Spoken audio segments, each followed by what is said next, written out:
मंजिल उन्हीं को मिलती है जिनके सपनों में जान होती है। मंजिल उन्हीं को मिलती है जिनके सपनों में जान होती है। पंखों से कुछ नहीं होता, हौसलों से उड़ान होती है। नमस्कार, मैं हूं डिम्पल कटारिया और आप सबका अक्षय अकेडमी के इस प्लेटफॉर्म पर स्वागत करती हूँ। फ्रेंड्स, आज हम यहाँ पर क्लास 12 का सीबीएसई का फिजिक्स का जो सैंपल पेपर है वो सॉल्व करेंगे। तो सबसे पहले मैं आपको छोटा सा इंट्रोडक्शन दे देती हूँ कि सीबीएसई के सैंपल पेपर मतलब सीबीएसई के जो पेपर है उसका पैटर्न इस बार किस प्रकार का है। तो फ्रेंड्स, यहाँ पे हमारे पास जो कंप्लीट पेपर है वो हमें 5 सेक्शंस में देखने को मिलेगा। Section A, B, C, D, E, ठीक है। सेक्शन ए में हमारे पास यहाँ पे 18 क्वेश्चन होंगे। हर एक क्वेश्चन 1 मार्क का होगा, तो टोटल आपके पास 18 मार्क्स के क्वेश्चन है। इस प्रकार सेक्शन बी जो है वहां पे आपके पास 7 क्वेश्चन मिलेंगे। 2 मार्क्स का एक क्वेश्चन होगा, तो टोटल 14 होंगे। सेक्शन सी जो है उसमें आपके पास 5 क्वेश्चन होंगे। 3 मार्क्स का एक क्वेश्चन है, टोटल 15। सेक्शन डी जो है उसमें 3 क्वेश्चंस है, 5 मार्क्स का एक क्वेश्चन है, टोटल 15। और सेक्शन ई जो लास्ट सेक्शन है इसमें आपको केस स्टडी बेस्ड क्वेश्चन मिलेंगे जिनकी संख्या 2 होगी। और बच्चों, ये जो क्वेश्चन है आपके पास हर एक क्वेश्चन 4 मार्क का होगा, दैट मींस टोटल होंगे 8 मार्क्स के। तो ओवरऑल अगर हम देखें तो 70 मार्क्स का हमारा ये पेपर होने वाला है, ठीक है। तो ये हो गया इसका पैटर्न। तो चलिए हम स्टार्ट करते हैं हमारा सेक्शन ए। और सेक्शन ए का फर्स्ट क्वेश्चन 1 है हमारे पास, according to Coulomb's law which is the correct relation for the following figure। आपके पास में यहाँ पर ये एक फिगर है और इसके थ्रू आपको बताना है कि कौन सा जो रिलेशन है वो सही है, ठीक है। आपके पास 4 रिलेशन दिए हुए हैं यहाँ पे। फर्स्ट रिलेशन है A Q1 Q2 greater than 0। Second है हमारे पास Q1 Q2 less than 0। इसके बाद C ऑप्शन है Q1 Q2 equals to 0 and the last option is Q1 upon Q2। Okay, this is less than 1 and greater than 0। तो हमें ये check करना है कि इन चारों में से कौन सा ऑप्शन ठीक है। तो बच्चों, आप जानते हैं कि कूलम्ब्स जो लॉ होता है वो आपके पास 2 पॉइंट चार्जेस के बीच में लगता है ना, 2 पॉइंट चार्जेस। और इसकी जो वैल्यू होती है, अगर हम यहाँ पर ये Q1 चार्ज ले रहे हैं और ये Q2 चार्ज ले रहे हैं, तो दैट मीन्स फॉर्मूले के अकॉर्डिंग होता है कि Q1 Q2 upon R square. Clear. अब बच्चों, आप देख रहे हैं कि ये जो फोर्स है दोनों एक दूसरे पर ही लग रहे हैं। F12 जो फोर्स है वो इस तरफ लग रहा है, F21 फोर्स इस तरफ लग रहा है। That means these forces are attracting each other. Okay, और जब वो अट्रैक्ट कर रहे हैं तो इसका मीनिंग क्या हुआ कि ये जो चार्जेस हैं यहाँ पे अपोजिट पोलैरिटी के हैं। अपोजिट पोलैरिटी का मीनिंग हो गया कि अगर Q1 आपके पास पॉजिटिव है तो Q2 आपके पास कौन सा होगा, नेगेटिव होगा, क्योंकि ये अट्रैक्ट कर रहे हैं, है ना। या फिर अगर ये नेगेटिव है तो ये वाला कौन सा होगा आपके पास, पॉजिटिव होगा। तो finally we can say that F12 की बात कर ले, चाहे अब बात कर लीजिए F21 की, इसमें आपके पास एक तो चार्ज होगा पॉजिटिव और दूसरा चार्ज होगा हमारे पास नेगेटिव। और फाइनली फॉर्मूला हमें इस प्रकार से मिलेगा कि Q1 Q2 upon R square. तो इस कंडीशन में आपके पास चार्जेस, अगर आप Q1 Q2 का प्रोडक्ट लेते हैं तो एक आपके पास पॉजिटिव हुआ और दूसरा आपके पास कैसा हुआ, नेगेटिव हुआ। तो फाइनली वैल्यू आपको कैसी मिली, नेगेटिव मिली। That means we can say that Q1 Q2 less than 0। Okay, that means B option is the correct answer. ये हो गया आपका फर्स्ट क्वेश्चन। आई होप आपको ये बहुत अच्छे से क्लियर हो गया होगा, आप इसे नोट कर लीजिए। इसके बाद हम सेकंड क्वेश्चन देखते हैं। Second question, the electric potential on the axis of an electric dipole at a distance r from its center is V। यहाँ पे हम जो भी क्वेश्चन पढ़ेंगे वो बिल्कुल step by step, word by word पढ़ेंगे ताकि हमें क्लियर मीनिंग मिलता रहे। इसमें हमें क्या बोला है कि आपके पास एक डाइपोल है, ठीक है। यहाँ पे ये -Q चार्ज और ये +Q चार्ज। इस डाइपोल का जो सेंटर पॉइंट है ये हमने सपोज कर लिया O पॉइंट। इस सेंटर पॉइंट से स्मॉल r डिस्टेंस पे हमारे पास कोई पॉइंट है, let the point is P। हमने यहाँ पर इस पॉइंट को क्या सपोज किया है, P। तो इस P पॉइंट पर हमें पोटेंशियल दिया हुआ है कि पोटेंशियल कितना है, V है, ठीक है। And now the potential at a point at the same distance on the equatorial line will be. ये जो आपके पास डायपोल है, इसकी इक्वेटोरियल लाइन अगर देखें तो स्टूडेंट्स वो जो इक्वेटोरियल लाइन होती है वो एकदम परपेंडिकुलर होती है। इट मींस ये 90 डिग्री का यहाँ पे एंगल बनाती है। इस 90 डिग्री का इक्वेटोरियल लाइन पर स्मॉल आर डिस्टेंस पर, यानी कि यहाँ से यहाँ तक भी हम सेंटर से कितने डिस्टेंस ले रहे हैं, स्मॉल आर। इस डिस्टेंस पर कोई पॉइंट है, हमने सपोज कर लिया कि वो पॉइंट क्या है, Q। तो हमें उस Q पॉइंट पर यहाँ पे पोटेंशियल जो है वो फाइंड आउट करना है, ठीक है। तो डियर, जब हम इस क्वेश्चन को सॉल्व करते हैं तो यहाँ पर हम एक कॉन्सेप्ट लेंगे डायपोल का, कि जब हमारे पास इस टाइप से डायपोल होता है, ये -2 चार्ज, ये +2 चार्ज होता है, तो सेंटर पॉइंट से थीटा एंगल बनाते हुए यहाँ पर अगर हमारे पास कोई पॉइंट है, let the point is T, और ये एंगल बन रहा है यहाँ पे थीटा, तो इस T पॉइंट पर जो पोटेंशियल होता है T पॉइंट पर, उसका फॉर्मूला होता है Kp cos theta upon r square, ठीक है। और जब हम बात करेंगे P पॉइंट की, ठीक है, ऑन P पॉइंट, और P पॉइंट हमारे पास कहाँ पे है, एक्सिस पे है। तो एक्सिस पे है तो डायपोल हमारा ऐसे है कि ये -2, ये +2 चार्ज और एक्सिस यहाँ, तो जो थीटा है वो हमारे पास कितना हो गया, 0 डिग्री। और जब थीटा 0 डिग्री हो गया है, then the cos theta is equal to 1, so V T will be equal to Vp here, okay, and Vp that is equal to Kp cos theta तो हो गया 1 अपॉन r स्क्वायर, और इसको कितना बोला जा रहा है, V बोला जा रहा है, ठीक है। तो अब हम इसको चेक करेंगे Q पॉइंट पे। तो डियर, Q पॉइंट पर थीटा कितना हो गया, 90 degree, and theta is equal to 90 degree, then cos theta is equal to 0, क्योंकि cos 90 डिग्री की वैल्यू क्या होती है, 0 होती है। तो that means Vp will be here VQ, और उस कंडीशन में हमारे पास Kp cos थीटा की जगह 0 upon r square, and that is equal to 0। That means VQ is equal to 0, और 0 हमारे पास कौन सा ऑप्शन हो गया, फोर्थ ऑप्शन, ठीक है। तो ये हो गया हमारे पास क्वेश्चन नंबर 2, आप इसे नोट कर लीजिए। इसके बाद हम कंटिन्यू करते हैं question number 3। Question number 3, the temperature dependence of resistivity of materials A and B is represented by figure 1 and 2 respectively। बच्चों यहाँ पे हमारे पास क्वेश्चन में दो फिगर दिए हुए हैं, फिगर A और फिगर B, ठीक है। मैं फिगर 1 और फिगर सेकंड, फिगर 1 जो है ये हमारे पास मटेरियल A को रिप्रेजेंट कर रहा है, और फिगर B जो है वो हमारे पास मटेरियल B को रिप्रेजेंट कर रहा है, ठीक है। अब नेक्स्ट आपसे इन्होंने पूछा है identify material A and B। हमें इन्हें आइडेंटिफाई करना है कि A और B कौन से है। तो बच्चों हम यहाँ पे जो फर्स्ट वाला जो ग्राफ देख रहे हैं, यहाँ पे आप देख रहे हैं कि टेम्परेचर क्या हो रहा है, यहाँ पे इंक्रीज हो रहा है, और टेम्परेचर इंक्रीज हो रहा है। स्टार्टिंग में इनिशियली तो रेसिस्टिविटी कैसी है, यहाँ पे हाई है, और फिर धीरे धीरे जो रेसिस्टिविटी है वो कैसी हो रही है, यहाँ पे डिक्रीज हो रही है।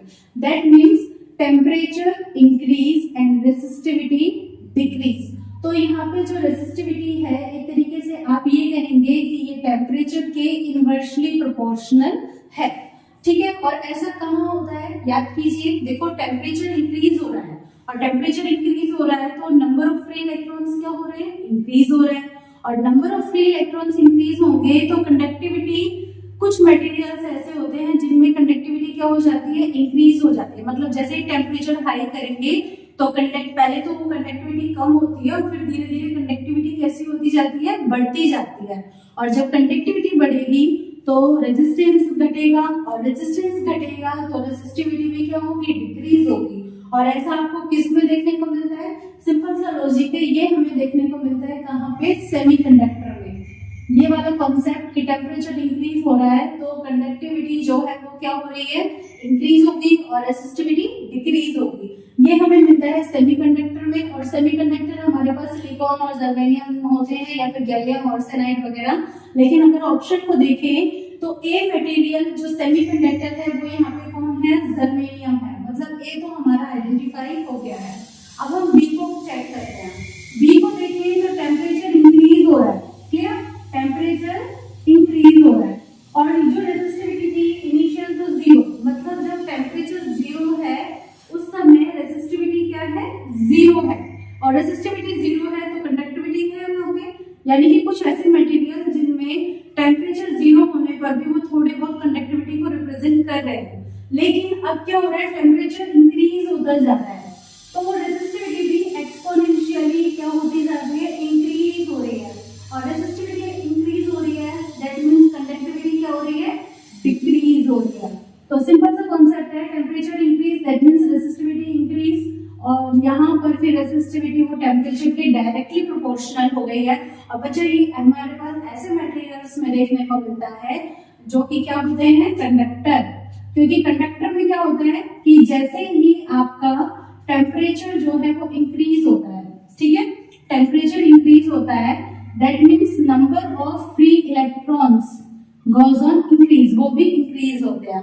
और जब इलेक्ट्रॉन्स इंक्रीज होते हैं तो इसका मतलब ये हुआ इनकी जो अमाउंट है वो कैसी होती चली जाती है, बहुत ज्यादा हो जाती है, अमाउंट गोस लार्जर, और इतनी ज्यादा अमाउंट हो जाती है कि ये एक दूसरे के साथ ही बॉक्सिंग स्टार्ट कर देते हैं, that means they start to resist one another's motion, ठीक है, रेसिस्ट वन अनदर्स मोशन।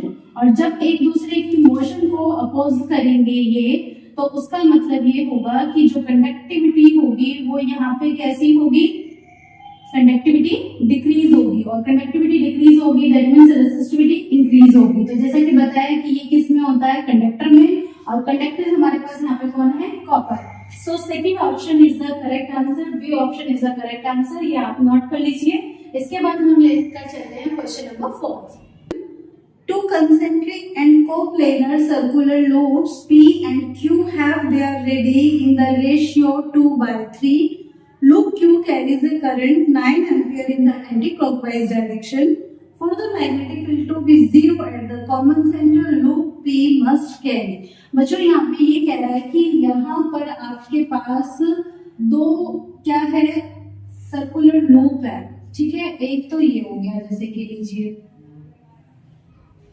और नेक्स्ट वन इज दिस, ये जो आपके पास यहाँ पे सर्कुलर लूप बोले गए हैं ये कंसेंट्रिक बोले गए हैं, दैट मींस इनका जो सेंटर है वो एक ही है, O, ठीक है, और सर्कुलर है ये एक ही प्लेन के अंदर है, P एंड Q, इसको हम नेम दे देते हैं P और इसको नेम दे देते हैं Q, ठीक है। अब कह रहे हैं कि they have the ready in the ratio 2/3, इसका मीनिंग ये हुआ कि अगर इस वाले का रेशियो 2 है, मतलब इसकी रेडी अगर 2 है तो इसकी जो रेडी है वो 3, मतलब इनका जो रेशियो है वो 2 और 3 का है, 2 के 3 के हम यहाँ पर ले सकते हैं, या we can suppose here that R1 upon R2 is equal to 2/3, this is given, okay. Next अब आपको ये बोला गया है loop Q carries a current 9 ampere in the anti-clockwise direction. Loop Q is this and this is having a current 9 ampere in anti-clockwise direction, in this direction. Clock आपकी ऐसे होती है तो ये अपोजिट डायरेक्शन में, ठीक है। अब ये कह रहे हैं कि जो सेंटर पॉइंट है वो, इस सेंटर पॉइंट पर मैग्नेटिक फील्ड जो है वो क्या होना चाहिए, यहाँ पे 0, मतलब ये अगर हम यहाँ पे बोल दें कि this is the centre point और मैग्नेटिक फील्ड 0 है, और उस कंडीशन में Q पॉइंट में जो करंट है, हम अगर यहाँ पे P के लिए 1 लेकर चल रहे हैं, Q के लिए 2 लेकर चल रहे हैं, that means I2 is equal to 9 ampere and here I1 is asked, आपसे पूछा गया है कि I1 यहाँ पे क्या है। अब बच्चों आप जान रहे हैं कि यहाँ पर B पॉइंट पर जो भी आपके पास मैग्नेटिक फील्ड है वो 0 है, तो सिंपल सा लॉजिक हो गया क्या कि अगर हम ये कहते कि P पॉइंट के थ्रू जो मैग्नेटिक फील्ड है B1 और इसके थ्रू जो मैग्नेटिक फील्ड है B2, दोनों के का जो वेक्टर सम है वो हमारे पास क्या होना चाहिए, यहाँ पे 0 होना चाहिए। Why? Because magnetic field is equal to 0, ये हमारे पास 0 है।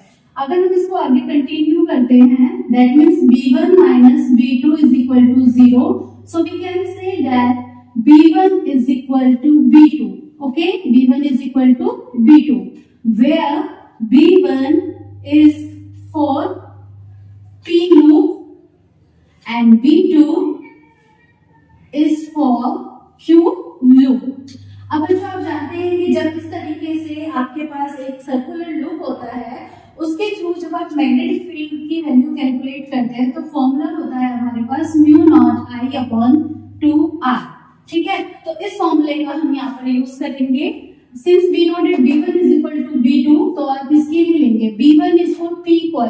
तो p कॉइल के लिए वैल्यू होगी mu naught I1 upon 2R1 और q कॉइल के लिए mu naught I2 upon 2R2।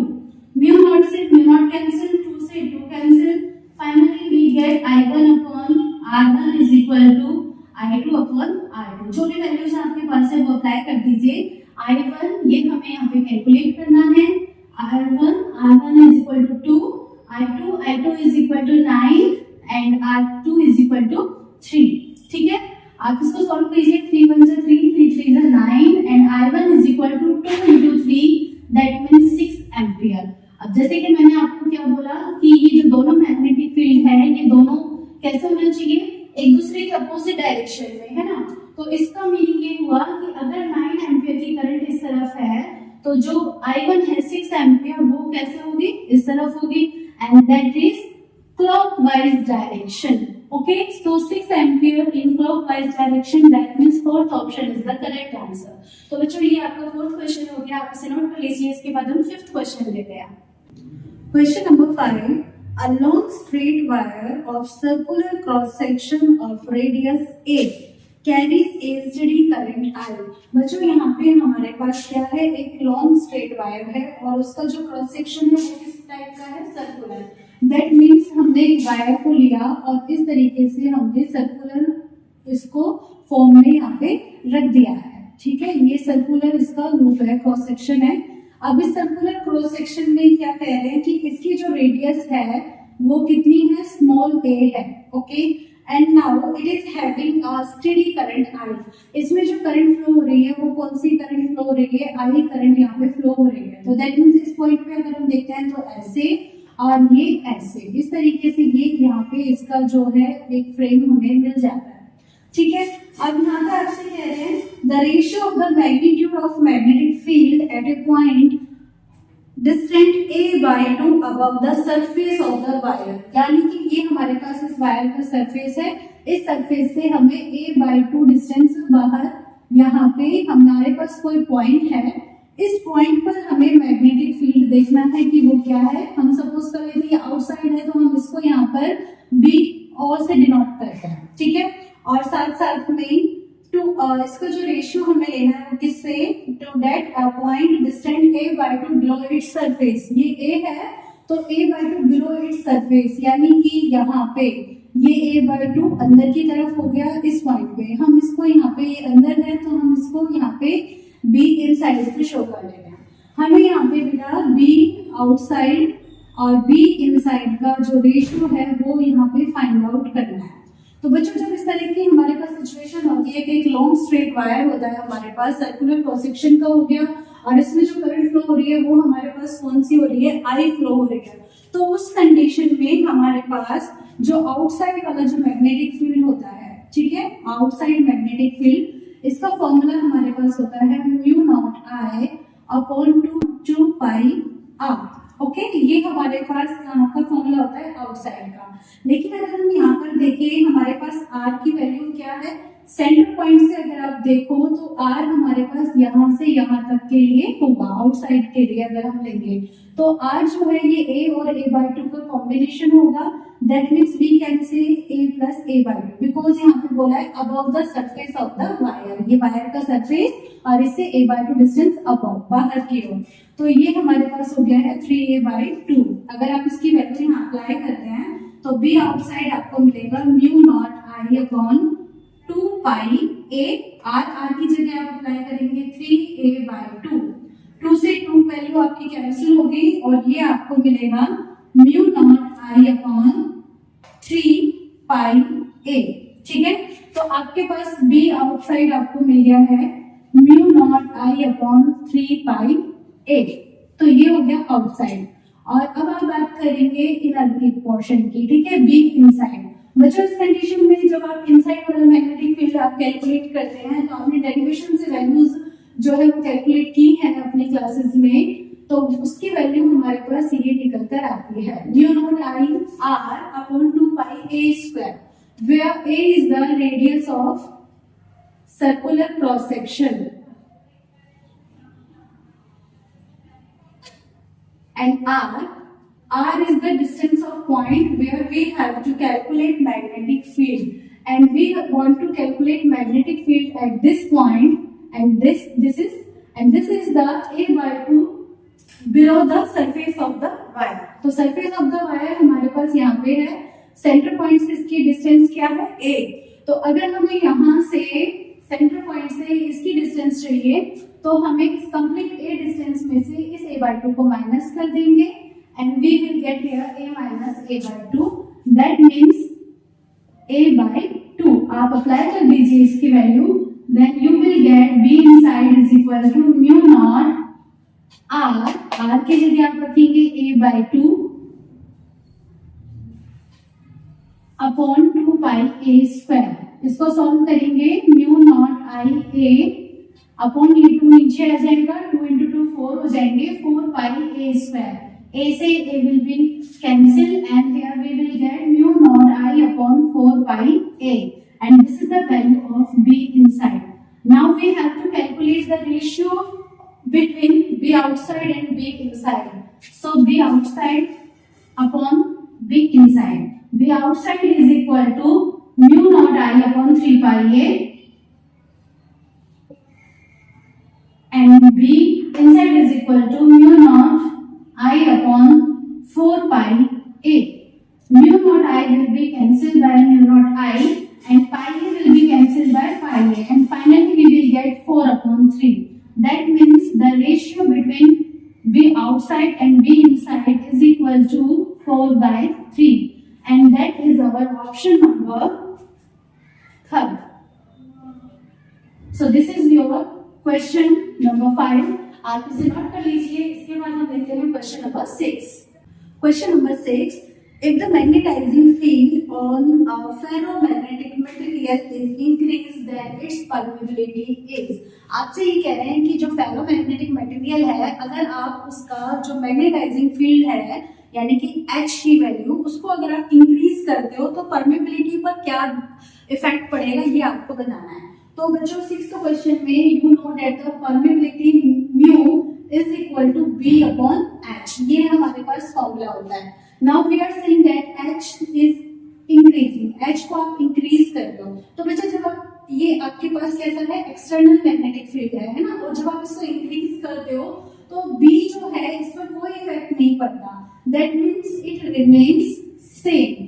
और जब ये रिमेन्स रहेगा सेम दैट मीन्स ये तो कांस्टेंट हो गया, कोई फर्क ही नहीं पड़ रहा है, तो म्यू जो है वो प्रोपोर्शनल हो जाएगा किस पे 1 अपॉन एच पे, और 1 अपॉन एच पे प्रोपोर्शनल हो गया that means H is increasing, then mu that means permeability will be decrease, and permeability will decrease that means our option first option is your correct answer, and this is your 6th question.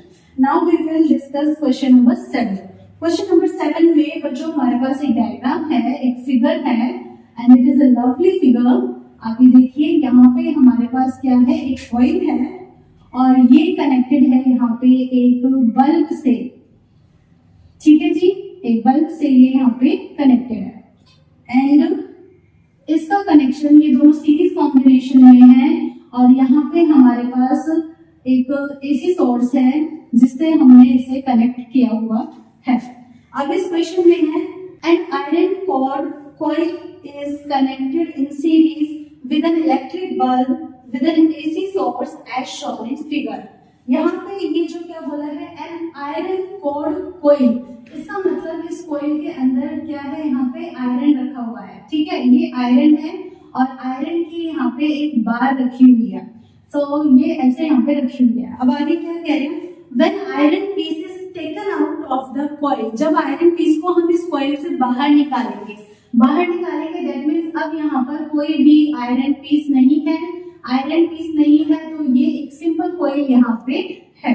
Then the brightness of the bulb will, तो आपसे पूछा गया कि इस bulb की brightness पर क्या effect पड़ेगा। तो बच्चों बहुत सिंपल सा लॉजिक है, आप अच्छे से जानते हैं कि जब भी ऐसे जो कॉइल होती है, इस कॉइल को अगर हम जैसे मान लो 2 कॉइल को हम पास लाते हैं या फिर हम उनको दूर करते हैं तो उनसे उनके मैग्नेटिक फ्लक्स में चेंज होता है, जानते हैं ना, और मैग्नेटिक फ्लक्स में चेंज होगा तो किस में चेंज होता है, इंड्यूस्ड ईएमएफ चेंज होता है, because L E is equal to minus d phi upon dt, ठीक है, इसमें चेंज हो गया, और इसमें चेंज होने की वजह से जो सेल्फ इंडक्टेंस है L की वैल्यू में भी चेंज होता होता है, ये भी आपने पढ़ा है, एसी वाले चैप्टर में पढ़ा है।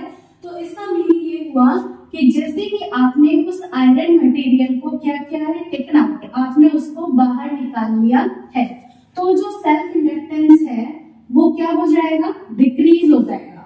ठीक है, मैग्नेटिक फ्लक्स चेंजेस होंगे तो उसकी वजह से सेल्फ इंडक्टेंस आपका क्या होगा, डिक्रीज होगा।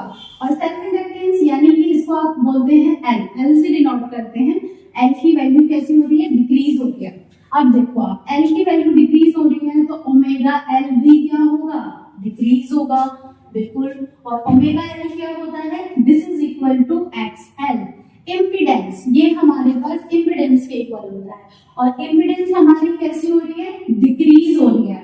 अच्छा, इम्पीडेंस डिक्रीज हो गई है, यानी कि impedance that is behaving like a resistance, तो रेजिस्टेंस एक तरीके से डिक्रीज हो गया है, तो करंट क्या होगी, इंक्रीज होगी। सिंपल सा लॉजिक है, since we know that I is equal to E upon XL, ये हमारे पास फॉर्मूला होता है। तो बेटा XL अगर डिक्रीज हो रहा है तो I will increase, ठीक है। तो आपके पास I इंक्रीज हो गई है, and you know that power that is equal to V into I, okay. You have the formula potential into current is equal to power. और अगर आपके पास I इंक्रीज हो रहा है तो पावर भी क्या होगी, इंक्रीज होगी। अब कॉन्सेप्ट आया ब्राइटनेस का, बल्ब की ब्राइटनेस। भैया जितनी ज्यादा पावर का बल्ब होगा उतनी ज्यादा ब्राइटनेस होगी, सिंपल सा लॉजिक हो गया। That means brightness it is completely proportional to power, and we are saying that power is increasing, और power increase हो रही है तो brightness भी क्या होगी, उसकी increase होगी, बल्ब की brightness increase होगी। ठीक है, तो यहाँ पे अगर आप देखते हैं तो आपका जो ऑप्शन है, option number second is your correct answer. ठीक है, second option, brightness will increase. तो बच्चे ये आपका 7th क्वेश्चन हो गया है, आप इसको लिख लीजिए। इसके बाद हम 8th क्वेश्चन देखते हैं, थ्योरेटिकल क्वेश्चन है, ज्यादा दिक्कत नहीं है। इसमें पूछा है which of the following statement is not true about the properties of electromagnetic waves. Electromagnetic waves का आपने चैप्टर पढ़ा है, उसमें जो प्रॉपर्टीज हैं दीज आर वेरी इंपॉर्टेंट, वो हर साल आपके एग्जाम में रिपीट होती है। ज्यादा नहीं तो कम से कम 2 प्रॉपर्टीज तो पूछ ही ली जाती है। ठीक है, तो उन पर बेस्ड जो अभी हमारे पास क्वेश्चन है, हमें बताना है कि कौन सा स्टेटमेंट जो है वो फॉल्स है। First statement, these waves do not require any material medium for their propagation, मतलब इन वेव्स को किसी मीडियम की जरूरत नहीं होती। ये बिल्कुल ठीक बात है, इलेक्ट्रोमैग्नेटिक वेव्स जो है उनको प्रोपेगेशन के लिए किसी मीडियम की रिक्वायरमेंट नहीं होती है। ठीक है, तो जैसे साउंड वेव होती है, साउंड वेव्स को तो चाहिए होता है, एयर चाहिए होता है, लेकिन इलेक्ट्रोमैग्नेटिक वेव को नहीं चाहिए, तो ये तो ट्रू हो गया। सेकंड ऑप्शन देखिए, both electric and magnetic field vectors attains the maxima and minima at the same time। आप देखते हैं बच्चा कि जब इसमें ग्राफ बनता है, ऐसे आपके पास यहाँ पे क्या होता है, एक तरफ इलेक्ट्रिक फील्ड होता है, दूसरी तरफ आपके पास मैग्नेटिक फील्ड होता है। तो जो हमारे पास डायग्राम आता है वो हमारे पास इस प्रकार का हमारे पास आता है ना, इसी टाइप का हमारे पास ये आता है। अगर हम इसको आगे और भी कंटिन्यू करते हैं तो ये देखिए आप, तो इसमें यहाँ पे देखो जैसे इसकी मैक्सिमम वैल्यू है, बिल्कुल उसी टाइम पे इसकी भी मैक्सिमा और मिनिमा वैल्यू है। यहाँ पे देखो, और अब ये देखो ये दोनों मिनिमा सेम टाइम पे है ना। अगर हम इसको इलेक्ट्रिक फील्ड से डिनोट करें और इसके लिए मैग्नेटिक फील्ड से डिनोट करें तो ये कैसे है, यहाँ पर सेम टाइप का कर देगा, तो ये भी ट्रू है। Third question, the energy in electromagnetic wave is divided equally between electric and magnetic fields. तो ये तो है, इलेक्ट्रोमैग्नेटिक फील्ड जो वेव्स होती है हमारे पास, जो प्रोपेगेशन अगर हम यहाँ पे देख रहे हैं एक्स डायरेक्शन में हो रहा है, तो यहाँ पे देखते हैं कि ये जो ई और बी मैग्नेटिक फील्ड की वजह से ही बनती है। दैट मींस इनकी जो एनर्जी है वो दोनों में कंट्रीब्यूट होती है, तो ये ठीक है। Fourth option, both electric and magnetic field vectors are parallel to each other. ये नहीं होता ना।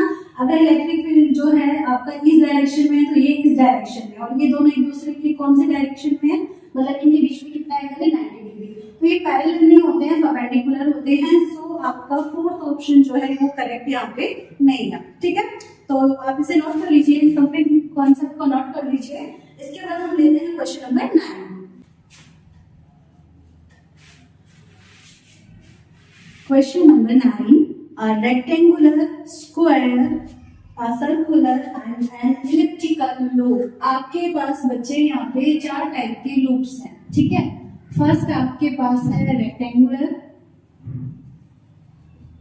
सेकेंड आपके पास है स्क्वायर, थर्ड आपके पास है circular,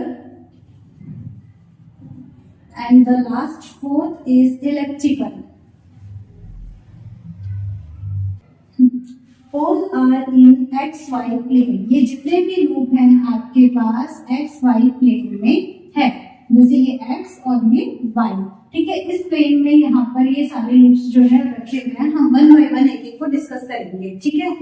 are moving out of a uniform magnetic field with a constant velocity v is equal to vi। अब suppose करो कि यहाँ पे ये रेक्टेंगुलर लूप हम पहले ले लेते हैं। ये रेक्टेंगुलर लूप जो है वो यहाँ पे रखा हुआ है XY प्लेन में है, ठीक है। इसकी ब्रेड्थ हमने यहाँ पे ले ली है b और लेंथ हमने यहाँ पर ले ली है l, ठीक है। ये रेक्टेंगुलर लूप है। अब ये क्या कह रहे हैं कि this plane is moving out from a uniform magnetic field. एक यूनिफॉर्म मैग्नेटिक फील्ड है और उससे ये प्लेन क्या कर रहा है, बाहर आ रहा है, ठीक है। कॉन्सेप्ट क्लियर हुआ कि यूनिफॉर्म मैग्नेटिक फील्ड है और उसमें से ये जो प्लेन जहां भी रखा हुआ है उससे ये प्लेन क्या हो रहा है, बाहर आ रहा है। अब आगे क्या कह रहे हैं, the magnetic field is directed along the negative z axis direction. तो नेगेटिव z एक्सिस डायरेक्शन, अगर हम z एक्सिस यहाँ पर लेते हैं इस तरीके से, ये z एक्सिस है, तो नेगेटिव z एक्सिस यानी कि इनसाइड होगा, अंदर की ओर होगा, और अंदर की ओर होगा तो हमने सपोज किया मैग्नेटिक फील्ड भी कहाँ हो गया, अंदर की ओर। अंदर की ओर हो गया तो हम मैग्नेटिक फील्ड को ऐसे यहाँ पे डिनोट कर रहे हैं, ठीक है। यानी कि ये मैग्नेटिक फील्ड है हमारे पास, ठीक है। और इस मैग्नेटिक फील्ड से ये जो लूप है वो बाहर आ रहे हैं। अब आगे क्या कह रहे हैं, these are coming out with the velocity v is equal to vi, x direction में ये बाहर आ रहा है, ठीक है। आएगा the magnetic field, the induced EMF during the passage of these loops out of the field region will not remain constant for। अब ये कह रहे हैं कि जब ये बाहर आ जाते हैं out of the field region, जो मैग्नेटिक फील्ड है उस रीजन से, उस एक पोर्शन से ये जब बाहर आ जाते हैं, तो जब बाहर आ रहे हैं तो ये कह रहे हैं कि जो यहाँ पर EMF इंड्यूस हो रहा है वो इंड्यूस्ड EMF किसके लिए कांस्टेंट नहीं है, ये आपको बताना है। अब तो उस कंडीशन में हम यहाँ पर एक एक को डिस्कस करेंगे। तो सबसे पहले मैं यहाँ पे रेक्टेंगुलर लूप को डिस्कस कर रही हूँ। अब जैसे कि ये रेक्टेंगुलर लूप है, मैं इसको यहाँ पे दोबारा से बना देती हूँ आपको एक्सप्लेन करने के लिए। ये इसकी ब्रेड्थ है। अब ये बाहर आ रहा है, हमने सपोज किया कि डेल्टा टी जो है वो हमारे पास एक स्मॉल टाइम इंटरवल है और उस स्मॉल टाइम इंटरवल में इसका इतना सा पोर्शन जो है वो बाहर आया है, ये वाला पोर्शन, यानी कि ये लीजिए ऐसे इतना सा पोर्शन बाहर आ गया इसमें डेल्टा टी टाइम में। तो डेल्टा टी टाइम में डेल्टा एक्स पोर्शन बाहर आ गया है, ठीक है।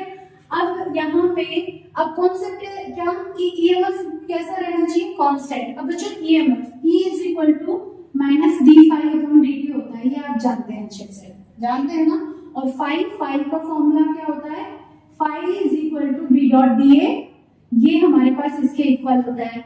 इसका मतलब ये हुआ कि अगर हमें E कांस्टेंट चाहिए, ये कॉन्सेप्ट समझना, ये कॉन्सेप्ट क्लियर हो गया तो ये पूरा क्वेश्चन 2 सेकंड में क्लियर हो गया। देखो E कांस्टेंट चाहिए तो फाई भी हमारे पास कैसा रहना चाहिए, मतलब ज्यादा चेंज नहीं होना चाहिए ना, यूनिफॉर्म होना चाहिए।